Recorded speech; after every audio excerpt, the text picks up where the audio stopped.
Enfant du soleil, tu parcours la terre, le ciel, cherche ton chemin. C'est ta vie, c'est ton destin.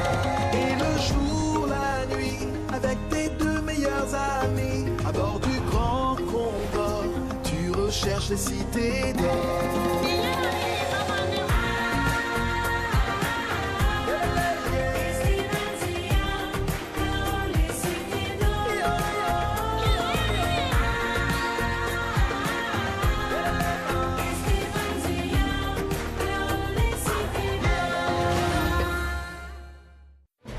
Le bateau conduit nos héros dans la forêt du Congo. Là, ils font la connaissance des gorilles et de leur chef qui les guident jusqu'à une gigantesque faille que seuls les enfants sont autorisés à franchir. Une fois de l'autre côté, Esteban, Zia et Tao découvrent enfin Orunigi, la 6e cité d'or.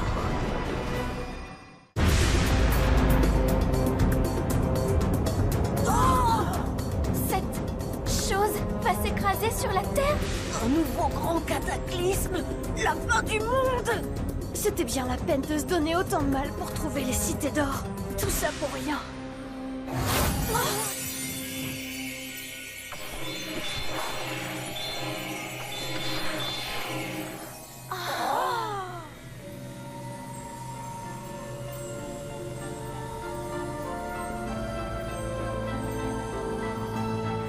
Porteur des médaillons du soleil, jeune Nakai, tout n'est pas perdu. L'avenir de l'humanité repose désormais entre vos mains. Hein? Comment ça? Vous devrez bâtir une cité, la 7e et ultime cité d'or. Une cité bouclier capable de détruire cette météorite avant qu'elle n'atteigne la Terre. Le grand héritage du Mu et d'Atlantide vous a été transmis pour vous permettre d'accomplir cette tâche. La 7e cité d'or devra être bâtie en un point précis du globe, au-delà du miroir, là où vit celui qui se nourrit de feu.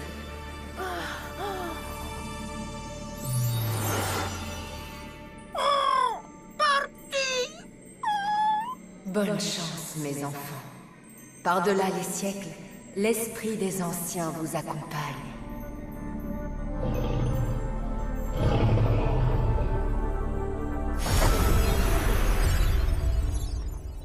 Voilà, j'avais raison pour la 7e cité d'or.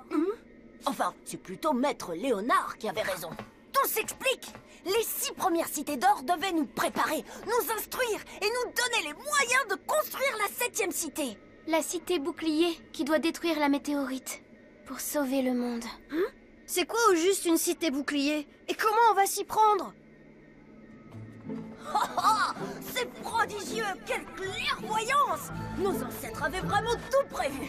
Sauf de nous dire où il faut la construire, cette cité. Et il nous faudrait des plans aussi. Ils nous ont dit où la construire! Là où vit celui qui se nourrit de feu! Oh, encore une énigme. C'est bien le moment. En quoi ça nous avance? Personne ne se nourrit de feu? Si, les salamandres! C'est une espèce de lézard!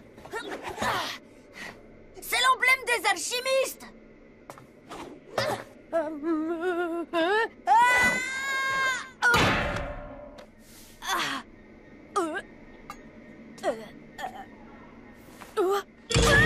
Mais la salamandre, c'est aussi l'emblème de Chambord.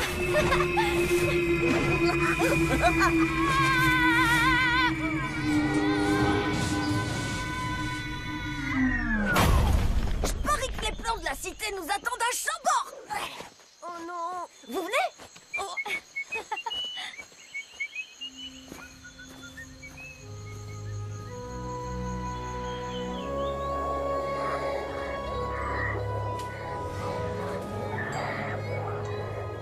On nous avait promis fortune et gloire. Et regarde-nous, mon pauvre Sancho. À quel moment ça a mal tourné? Faut pas le mettre en colère. Oh, et mon pauvre, venez. Oh.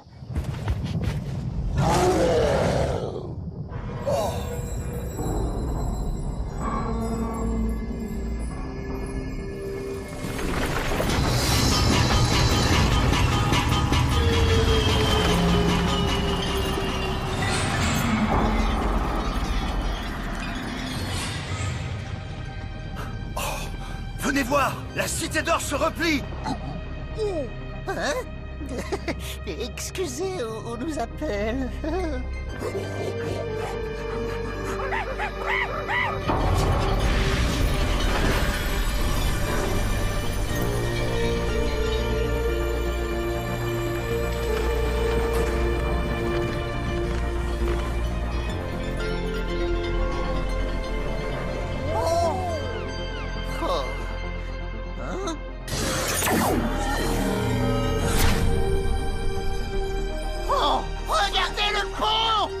Apparaît comme par magie. Oh, c'est à peine croyable. Oh, oh c'est Jojo, c'est joli.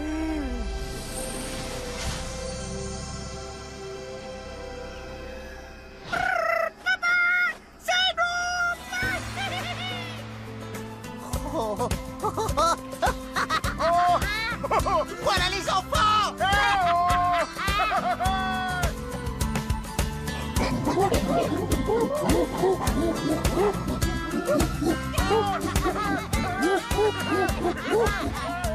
Regardez, ils sont là. Oh, on est là. Le pont est devenu visible. Ah, bah voilà. C'est quand même mieux comme ça.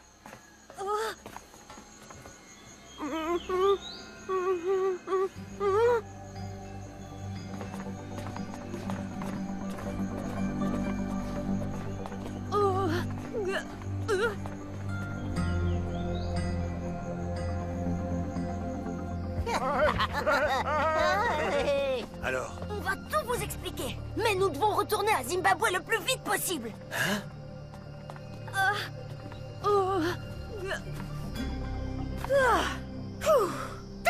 C'était quoi cette fois le trésor de la cité? La réponse à nos questions. Enfin, je crois. Hein? Eh ben, ils sont pas foulés ce coup-ci. Je suis dédé, je suis déçu.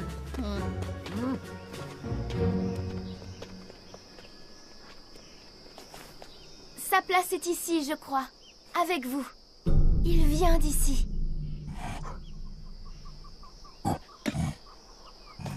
Merci pour votre aide. Adieu! Tu permets? C'est pas à toi, ça. Hé, Sancho! Tiens, ton bonnet! Hein? Oh, mais merci! Je t'en prie, camarade!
Ça a l'air d'être bon.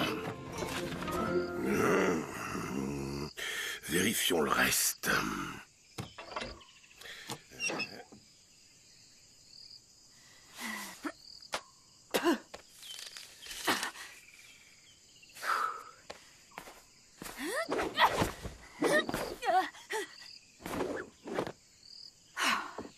Les coutures tiendront. C'est bon.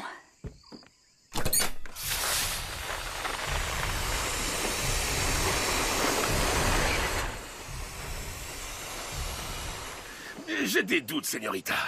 Vous croyez vraiment que cette embarcation va nous emmener jusqu'à la côte? Avec un seul propulseur? Nous avons suivi les plans de réparation d'Ambrosius. Ça fonctionne en général. Ouais, espérons.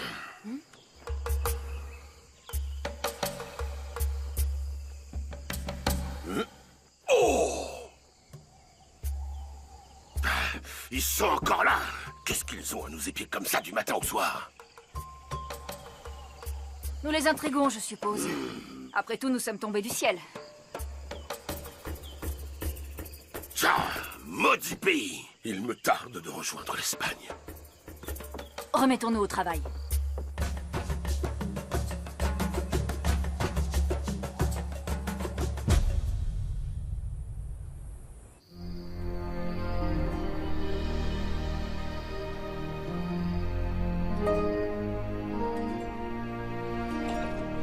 C'est trop magique.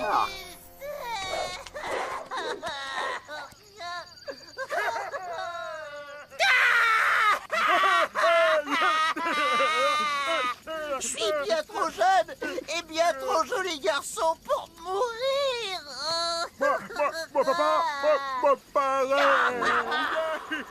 Ah, la fin du monde. Alors qu'il nous reste tant de choses merveilleuses à vivre, tant de tavernes à visiter, tant de repas à manger. Le destin est là, Cessez donc de geindre. Prenez exemple sur les enfants. Est-ce qu'ils paniquent? Ôtez-moi d'un doute. Vous savez quoi faire pour empêcher cette catastrophe, n'est-ce pas? Évidemment. Esteban et Zia n'ont pas l'air de ton avis. Il s'agit quand même de sauver le monde. C'est autre chose que de trouver une cité d'or. Plus on y pense, et plus ça nous paraît complètement fou. Oh, c'est pas vrai. C'est maman, c'est mal. Pareil. C'est rien, les amis. Une petite baisse de confiance. Je connais, je suis passé par là. Jusqu'à présent, vous avez été à la hauteur. Il n'y a pas de raison que ça change. Je vous l'ai dit, la clé, c'est Chambord. Le château de Maître Léonard ne nous a pas encore livré tous ses secrets. Non, non. Moi, ce qui m'inquiète, c'est le temps. Mais qu'est-ce que ça peut faire, le temps? Qu'il vente ou qu'il pleuve, le gros caillou, on va se le prendre dans le museau. Ça va faire mal. Je parle du temps qu'il nous reste avant la catastrophe pour bâtir la cité. Ranaori n'a rien dit à ce sujet.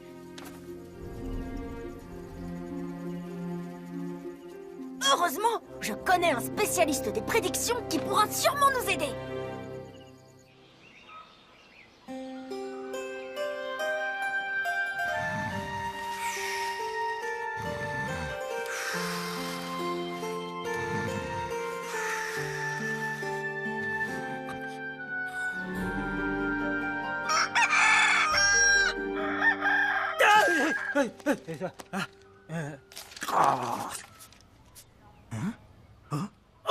Oh non!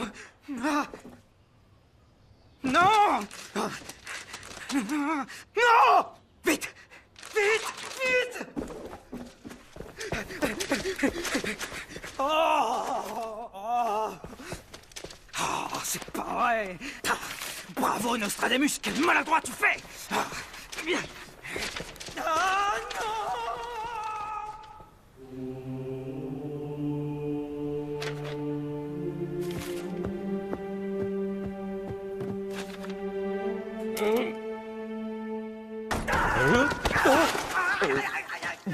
Bien le bonjour, maître Nostradamus. Que nous vaut le plaisir de cette trébuchante irruption? C'est... la fin du monde.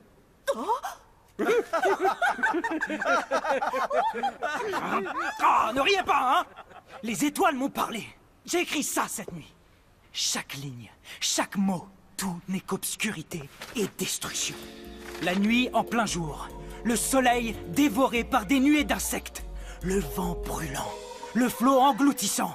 Et ici, la terre éventrée, les tours centenaires emportées comme fétus de paille, les villes orgueilleuses éparpillées sous des déluges de feu, ou encore ceci, des pluies de pierres, des animaux devenus fous, la rivière charriant la pestilence, les poissons se noyant, les oiseaux tombant du ciel.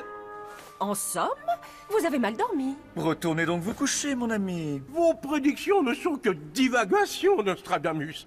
C'est le fait d'un piètre poète, et non d'un véritable alchimiste. Oh. Ça suffit! J'en ai assez d'être moqué, d'être sans cesse rabaissé. Je suis un alchimiste, ne vous en déplaise. J'ai étudié les astres, je les connais, je les comprends, et je les devine mieux qu'aucun d'entre vous. Maître Léonard croyait en moi, lui. S'il était encore parmi nous, il prendrait ce que je dis au sérieux. Et il aurait raison, car ce que j'annonce est la vérité. La fin du monde est pour bientôt.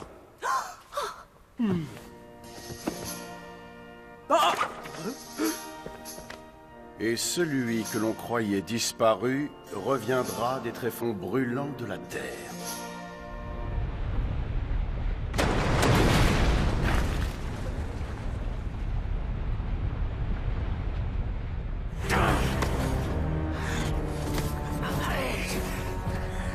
Trahison. Tous des traîtres. Tous, sans exception. Je dois les punir.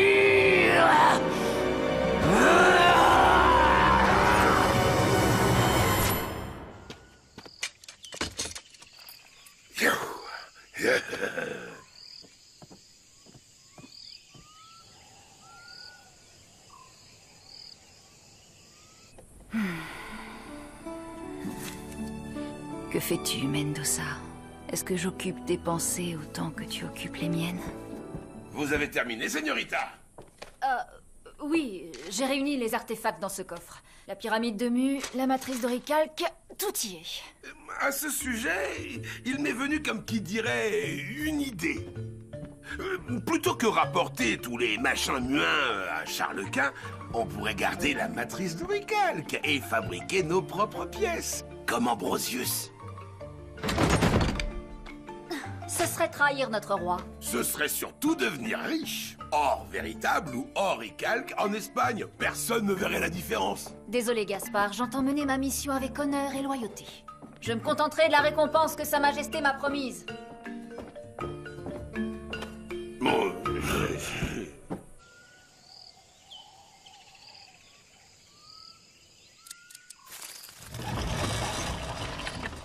Qui sait, le roi fera peut-être de vous un duc. Et vous, duchesse? Le duc et la duchesse, une nouvelle vie pour vous et moi, señorita, à la cour de Madrid. Hein? Vous dansez, duchesse?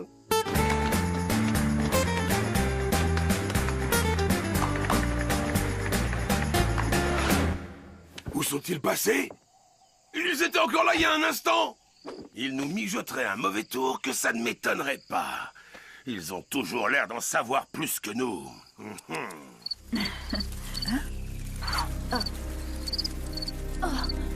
Dégage!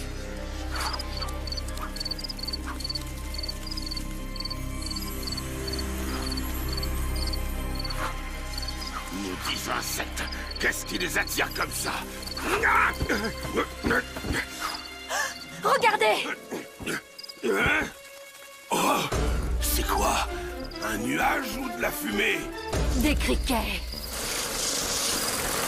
Oh! Vous êtes sûr, señorita? Il en faudrait des milliers!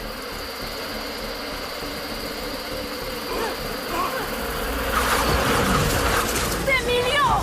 On décolle! Vite! Gaspard, dépêchez-vous! Pleine puissance!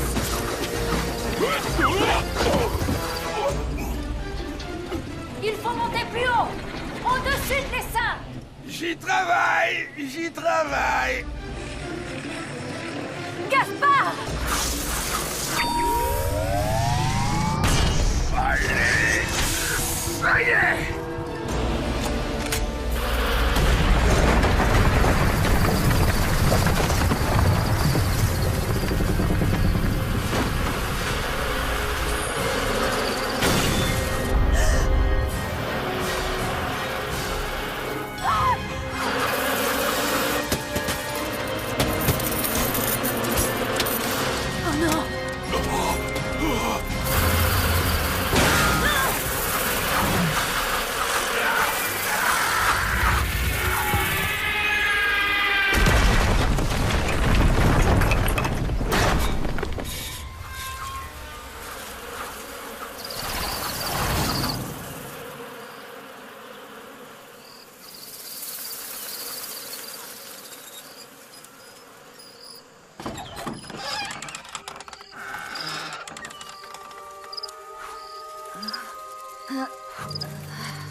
Laguera et Gaspard vont-ils s'en sortir sains et saufs?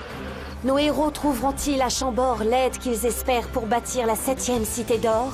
Bonjour les amis. Nostradamus saura-t-il prédire la date du grand cataclysme?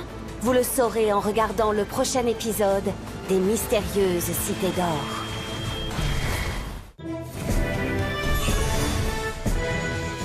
La Cité d'Or ressemble à un baobab.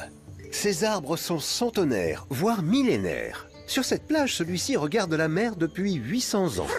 Ça en fait des anniversaires! Regarde ces branches qui ressemblent à des racines. Au Kenya, on l'appelle l'arbre à l'envers. À l'ombre du baobab, on se retrouve souvent pour discuter, débattre ou écouter les contes des anciens. Pour les populations locales, c'est un arbre de vie et il a 1000 usages. Ses feuilles sont utilisées comme remède contre les maux de ventre. Cuites à la vapeur, ces jeunes pousses donnent de succulents apéritifs. Son écorce est gorgée de l'eau qu'il stocke pendant la période des pluies. Un arbre peut contenir 10 000 litres d'eau. Oh, une grosse poire! Ce sont des pins de singe. On les appelle ainsi car ces animaux raffolent de leurs petites graines. Pour les ouvrir, chacun sa technique. C'est cette chair blanche qui se mange et elle est très nutritive. Le scoop de Pichou. Qu'est-ce qu'il mange? Ce sont des bonbons baobab. On les fabrique avec des graines de pain de singe grillées et enrobées de sucre. Ces friandises ne s'avalent pas. On les suce seulement pour les recracher ensuite. Les enfants en raffolent. Et visiblement, les adultes aussi. Les bonbons poussent dans les arbres!